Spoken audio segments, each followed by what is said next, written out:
Marriage is the most fundamental building block of society. If marriage goes, so goes the family, and so goes the society in which we live. Marriage is of such importance that St. John Paul II wrote that the future of the church and of the world passes through the family. If marriages are falling apart, if marriages are suffering, if marriages are in need, this not only affects the health of the couple, but it affects the health of our children, of our churches, of cities, of our country, of the world. With all the attacks and struggles happening onto marriage, inside and out, it demands that all of us come to a deeper understanding of what marriage is, live it out to the full, protect it, defend it, and find ways to strengthen and build it up.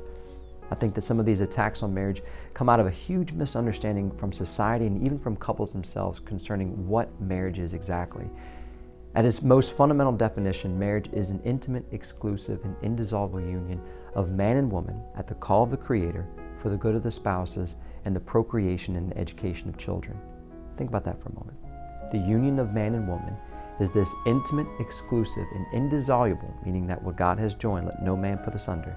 This union has at its goal the good of the spouses and the procreation and the education of children.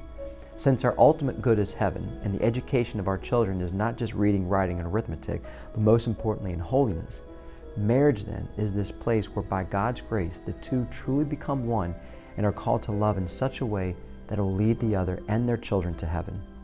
It is also important to reflect on the fact that marriage is a sacrament which signifies the union of Christ and the church, and by God's grace, when spouses live out the true meaning of marriage with God as their rock and their strength, not only will they experience a foretaste of heaven, the world will see a brilliant and beautiful sign of God's love for us, giving witness to the fact that God will not abandon us, and it ultimately points to God's great plan for all of us, that He wants to be one with us. With such a high calling and with so much at stake, how can we do this? With all of our own baggage that we bring to the table and all of our own imperfections, how are we able to do this? At the heart of it, the answer lies in God. We need to abide in Him, to know Him and follow Him, follow His plan, and avail ourselves of the graces to live out our marriage relationship. As the Church teaches, Christ is the source of this grace. Christ dwells with us, gives us the strength to take up our crosses and so follow Him, to rise again after we have fallen, to forgive one another, to bear one another's burdens, and to be subject to one another out of reverence for Christ, and to love one another with a supernatural, tender, and fruitful love.